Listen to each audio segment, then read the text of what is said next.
They have such a... I won't say what I was going to say. It was a compliment, but... All right. Hi, everyone. My name is Jesse Damiani. We have a really cool panel here for you today. I am the Deputy Director of Emerging Technology at a school in the States called Southern New Hampshire University. And I've worked as a journalist and a curator of immersive art for the past few years. And so what I want to do before we really get into the meat and hear from these wonderful women is ground and kind of tone set where we are with augmented reality, because there's a lot of different sort of competing ideas and different people think different things. So augmented reality actually goes all the way back to the late 60s.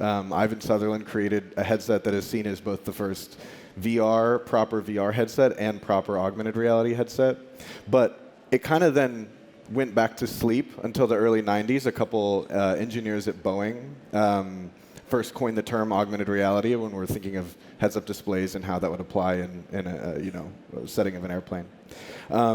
Fast forward from there, we get to the beginning of this decade, and Google Glass kind of reinstigates our interest in this hardware. Prior to that, actually, Iron Man was really important in popularizing what augmented reality is to people, because everybody was like, "Oh, I want to be able to have that kind of interface the way he does." So from there, we started kind of checking out augmented reality on our phones. And this has become really important because unlike the headset devices, like for instance Google Glass didn't necessarily see the popularity, and it wasn't necessarily what people had hoped it would be.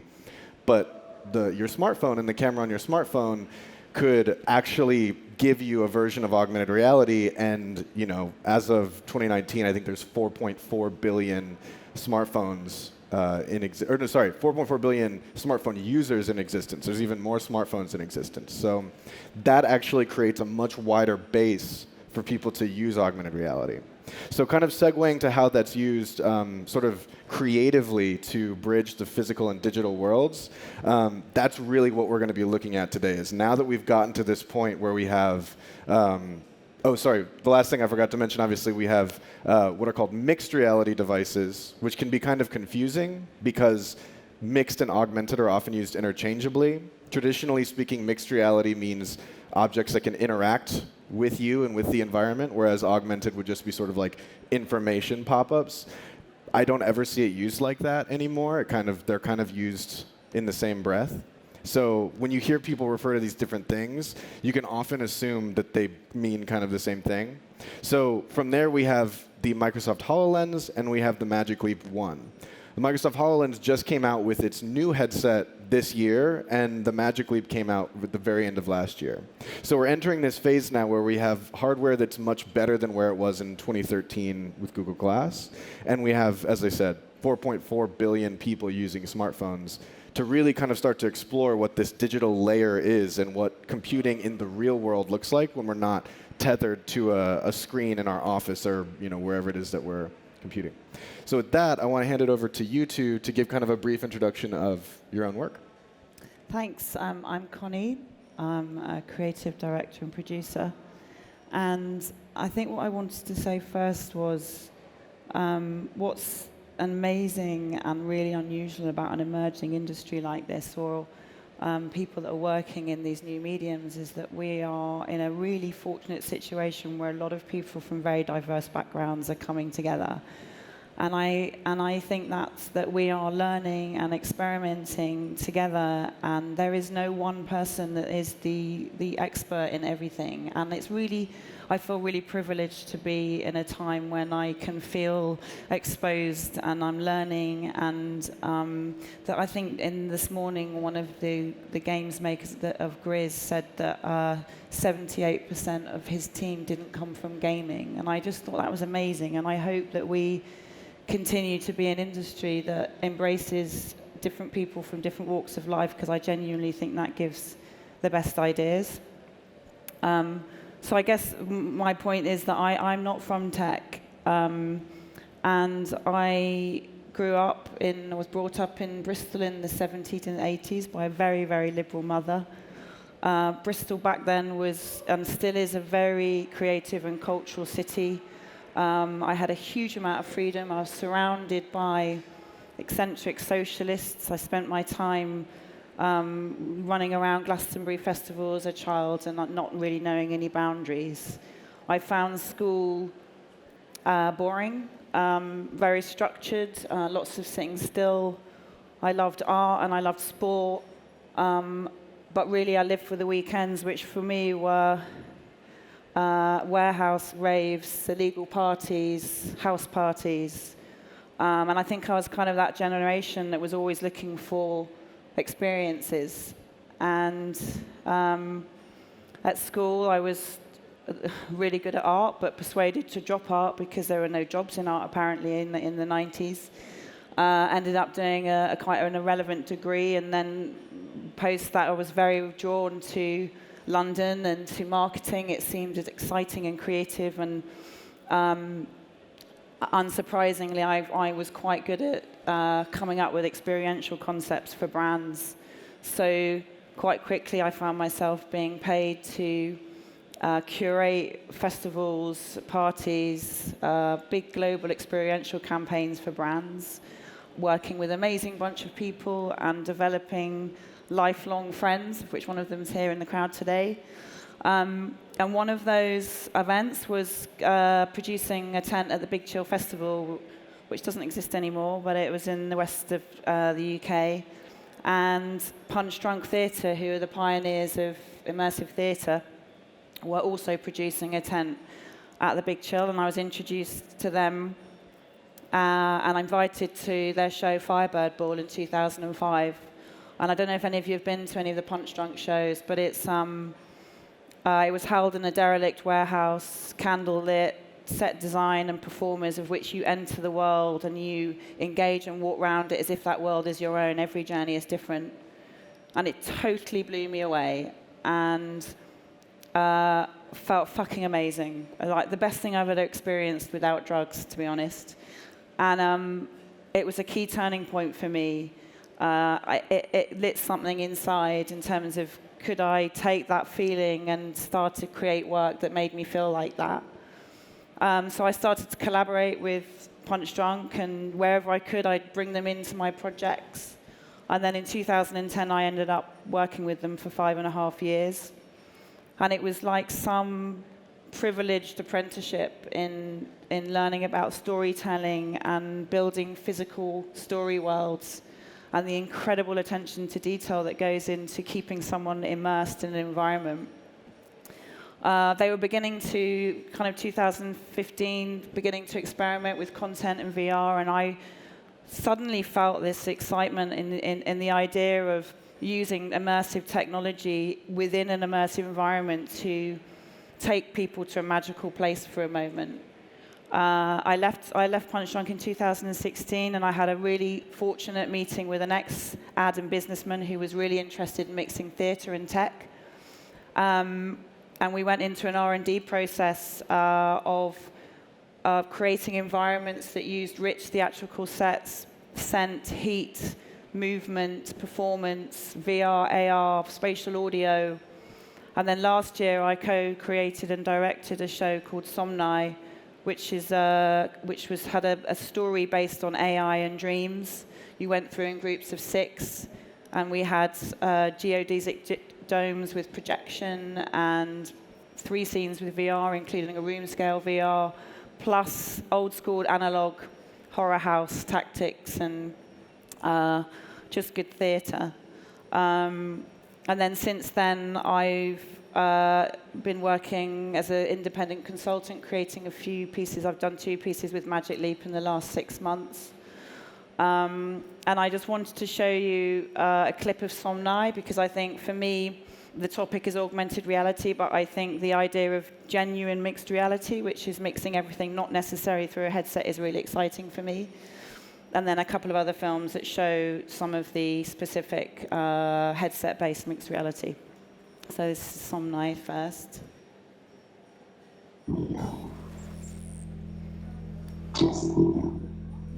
I slept with Sónar+D, and now I have it all.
cut it short because it goes on for a bit. The next piece is just, obviously Magic Leap came out last August. I've developed a really good relationship with that company. I love the ambition. I love Magic Verse, the kind of manifesto of what they want to achieve. Andy Lanning, the creative director, is unbelievably supportive of the creative industry. So I wanted to show you a piece that we made for 3, the network in the UK, was a partnership for Central St Martin's. And we augmented one of the final students' pieces. It was only a kind of 1.5-minute piece. Press the next one. What's that one? No. Now press play.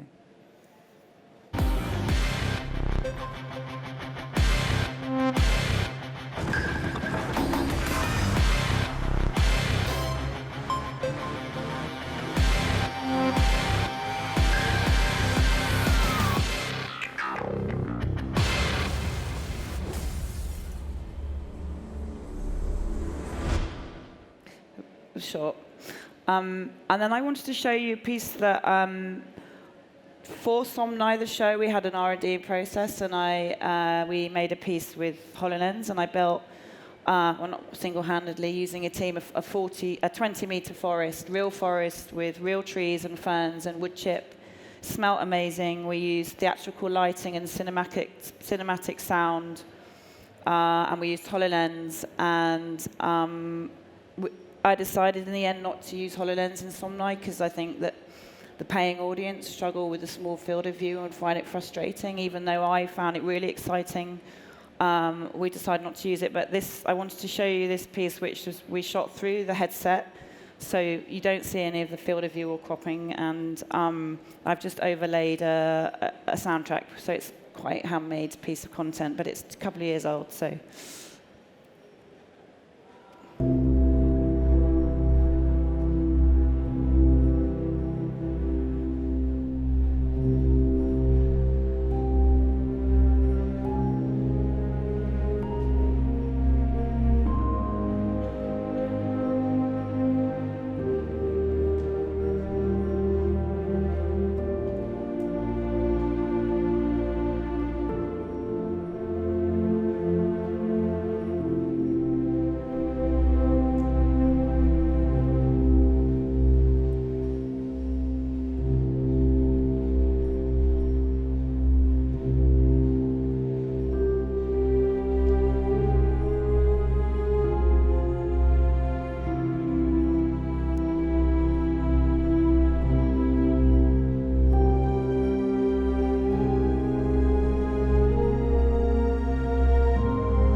Okay, so they're my films. That's me. I'm sure we'll have conversation later for the Q&As.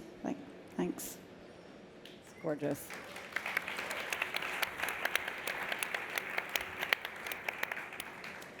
Hi, I'm Nancy Baker Cahill. I'm one of the people that she just described. I don't have a huge background in tech. My background is basically in drawing. I'm a fine artist. I've also done some immersive video, but my work is really grounded in drawing. And I really view the body as a site of struggle and resistance. And so my experimentation with VR and sort of diving in without experience was born of a very urgent conceptual need to create the most empathic experience possible for people looking at the work. I really wanted to put people inside the drawings. And then once they were there, give them the same kind of choice and agency to navigate the drawings in 360 that they would with any other work of art anywhere else. So I'll just show you this. On the upper left-hand side, you can see one of my graphite drawings. And here is one of my very, very first drawings in VR. Oops, I did them both at the same time, sorry. One is in VR, one is in AR, and I'll explain how that happened in a second. I loved the fact that I could put people in these VR drawings, but I was also very, very aware of how limiting that was. And I wanted to create, I'm really interested in public access, and another part of my practice is what we call in the art world a social practice. And I wanted to share these drawings with the broadest possible audience. And as Jesse said, you know, right now anyway, the phone is the most democratic medium, I would say, or means of experiencing AR that we have. It's not perfect, and there are all kinds of generational issues with the phones, but it's what we have. And so as a result of that, I developed with my tech partners an app called The Fourth Wall, because I was really interested in breaking that boundary and in challenging what public art was and could be for an unknown and unseen audience. So the first thing I did was to offer these 4 central drawings. They're all drawings that I created in VR and then translated into AR. And if you tap on any of those buttons, you can place the work anywhere you want, anywhere in the world. So I was really interested in giving the audience this choice around creating content, creating context for the work, and maybe demystifying what public art could be, because a lot of people feel intimidated by institutions. And I really wanted to take the art outside of the institution and invite people to consider sight, invite them to consider context in creating the work. So it was sort of this collaboration with people I never knew, and people started posting them online, and it's thrilling if you go to one of my Instagram accounts, you can see people place them all over the world in a variety of contexts, and that was really, really exciting to me. In the meantime, I was also really getting more and more interested in the political potential of geolocation, and developed a project that I call Coordinates. And it's really a platform for resistance. And with Coordinates, I invited which I'll show you toward the end, other artists who are working really rigorously and topically to choose sites where their work might have even more resonance than, say, in a traditional gallery setting. And in the meantime, I was invited to be a part of the Desert X Biennial. I don't know if anyone knows about Desert X, but it occurs in the Coachella Valley every 2 years. Coachella Valley is in California. And the curators gave me choice. They said, choose wherever you want to make these works. And one of the sites I chose was the Salton Sea, which is an environmental disaster.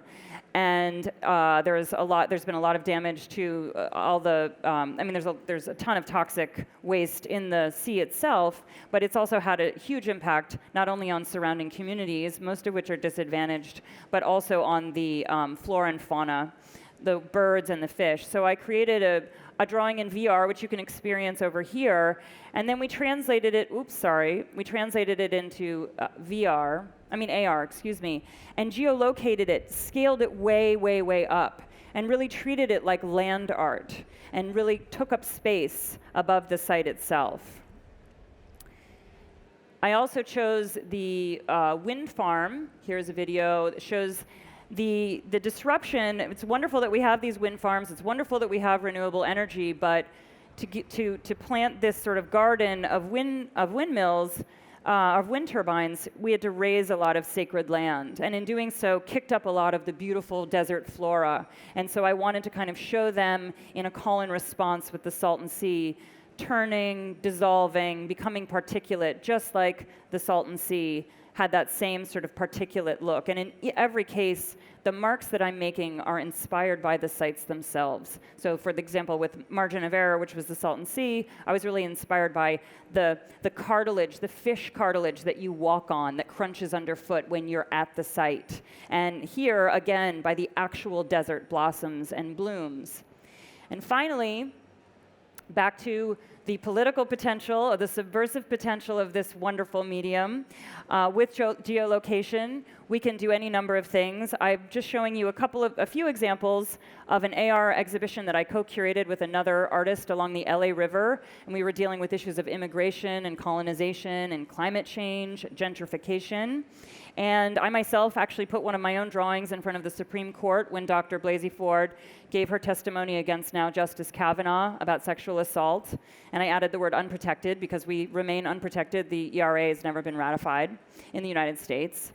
And another piece, Hurt Colors, which is now actually, you can see this painting right here behind me. It's actually, we geolocated it in front of the palace. You can go see it if you have the app and tap Coordinates. And in the lower left-hand corner is my current project, which I'm extremely excited about, called Battlegrounds. And it was inspired by our moment right now in the United States. It feels like we're in the moment of sort of a cultural civil war. And so this is an invitation to residents in the city of New Orleans, resident artists, also working really topically and rigorously, to choose contested sites, sites that feel charged to them, sites that feel like battlegrounds. And we will activate the entire city in a citywide exhibition in October. So that's where that stands, and that's where I am. And we're going to end on this slide. And I just want to say one quick thing about this. One of the most beautiful experiences of creating these massive works of art in AR, these land art works, is that when people would go to see them, somebody might not have the right technology, or they forgot to download it using Wi-Fi, or something happened. And these spontaneous communities formed around the artworks and talked about the content, talked about what it meant, and shared stories. These are people that had never met before. So I think there's all this incredible, there's this sort of inverted potential of inviting people out off the couch into the world, to a site, to engage not only with the work, but with each other, and have conversations that are really thoughtful and hopefully meaningful. So.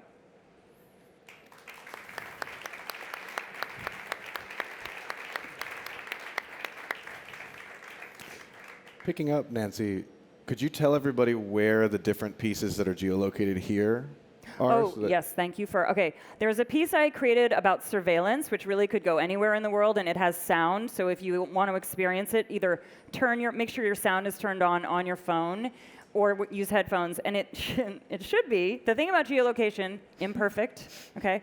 Jumps around a little bit, but that works for this piece. And it should be hovering just under, there's like a pavilion dome right over here. And it should be hovering somewhere in that location. And you'll hear, we created a soundtrack, original sound to accompany it, that should be hopefully somewhat unnerving, as surveillance is. And the irony noted that you have to use GPS to experience the surveillance. And then there is another piece right out where the sound stages are, and it's a still from the VR experience of Margin of Error. And it's right out in that field where all the bands are going to be playing. And then again, Hurt Colors is over in front of the palace. Actually, it's just past the fountain up the street. So that's where those three are geolocated right now. If you have the app and you just tap coordinates, and the app will direct you to whatever you're closest to. So I want to pick up with you. You brought up using AR for resistance, and I'm wondering if you could talk a little bit more about how augmented reality as sort of an artistic gesture of resistance is different than physical art, murals, graffiti, sculptural work, things like that. Well, I think its greatest potential is that it is both there and not there. And as you said, you're relying on the camera. I mean, there are all kinds of issues that are going to be resolved eventually, like occlusion and some of the things that are a little annoying right now.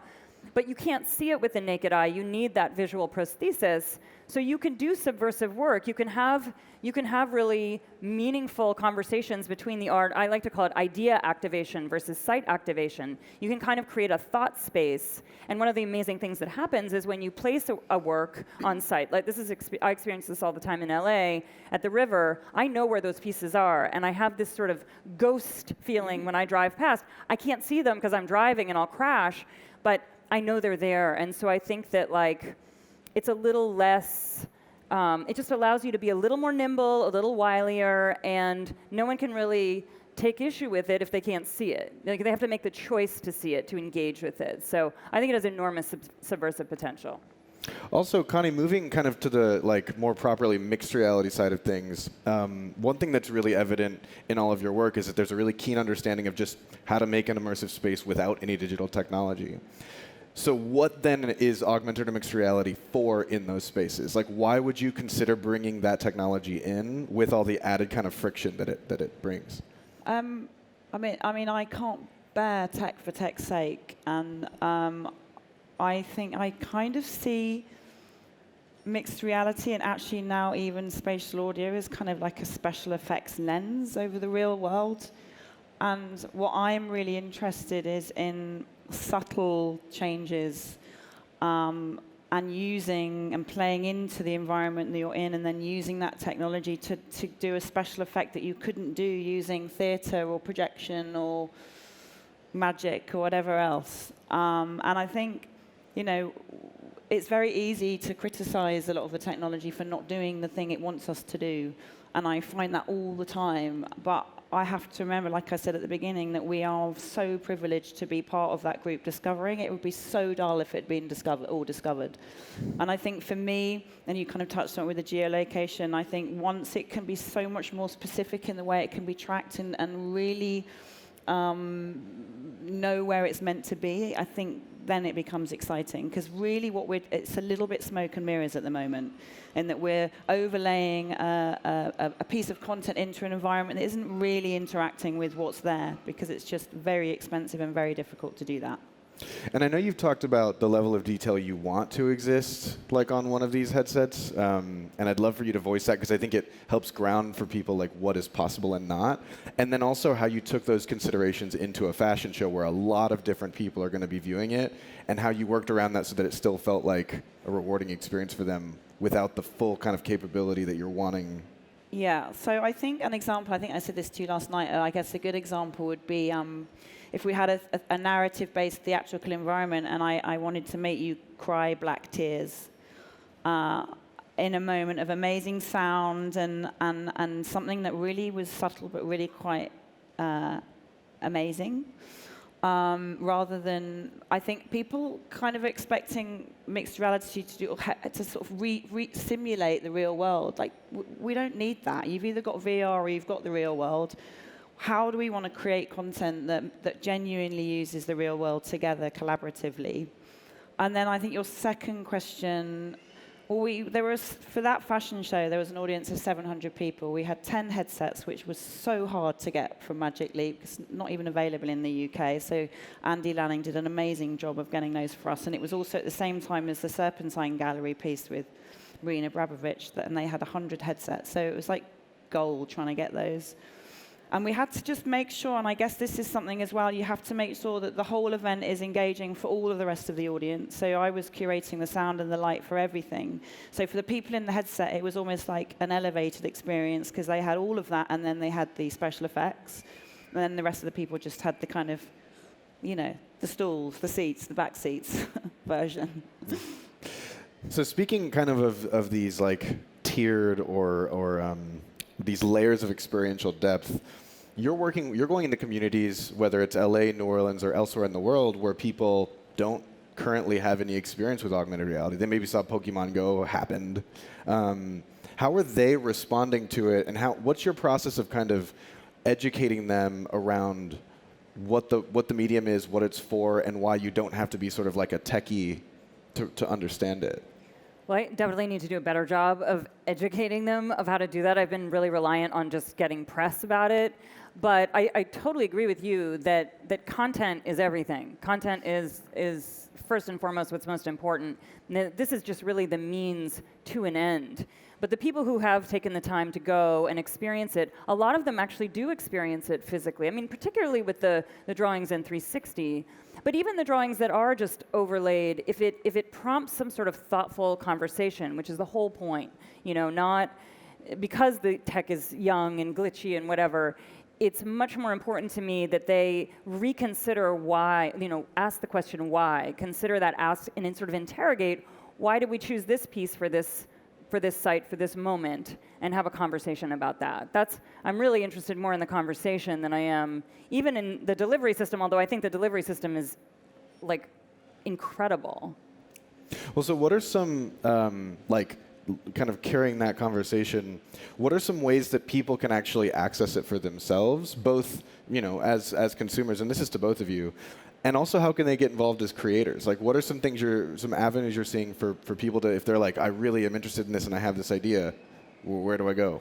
Well, I mean, certainly if you're a visual artist or not, even if you're not a visual artist, you can, Adobe is coming out with their own platform, Arrow, which is going to allow you to create content or import assets and put it anywhere you want in the world as well. So you're going to have that kind of control. That's at least one way you could do it. I mean, from sort of tech and access to programs, it's not really my world. I think in terms of if you have a good idea, and again, what I said at the beginning, I think it's about collaborating and meeting people in environments like this, where you'll get someone who each, a team of people who each bring something to the table. And the exciting thing about the fact this is so new is that no idea is a bad idea right now, and no one's in a position to criticize and say, well, that's shit, because we've done it before. And so genuinely, if you feel something is good, and I've seen some nice things out there that are really lovely, even in prototype, if you genuinely feel something is good, you just need a great team together, and you just need to make it.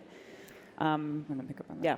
Yeah, I just want to pick up on that and say that actually that the collaboration is actually another thing I would say has been critical to anything that I've done. It's whether it's collaborating with another sound engineer to engineer sound, with the coders, at my team, but really with complete strangers. Interacting with people who are on the ground, helping geolocate, or placing works by themselves and sharing them on social media. Like, it feels like one huge conversation that is not exclusive, that is not elitist, and I think there's a lot of potential in that as well. And I personally also find, we've talked about this, that this community tends to be a very generous one. And that if you can just see intention and enthusiasm and excitement and ideas, it's very generative because of that. It is, and I think you're learning from other people. I'm 46. You get to a point in your age where you think, you're done with your career. Like, I'm genuinely learning things from other people. I absolutely love working with the sound designers. I now want to teach myself Ableton. I want to make my own sound. That's really exciting, and that's what other people bring when you're around the table. Is you can start to learn from other people and their specialities. Speaking of other people, I want to make some space. We've got a few minutes left, so we can keep this conversation going, but I also wanted to make some space for questions from anybody in the audience. So if you have questions, now's the time.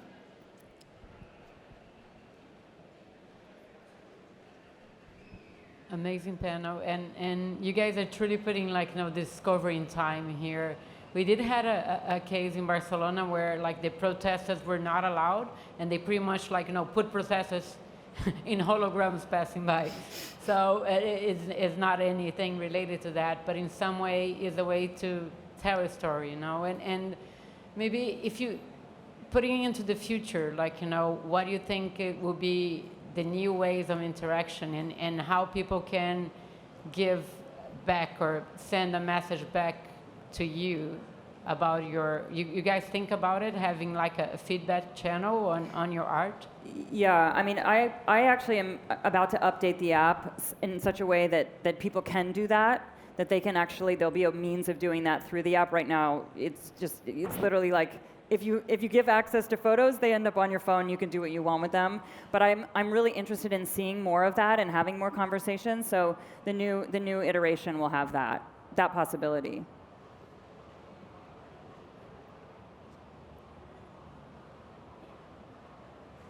Other questions?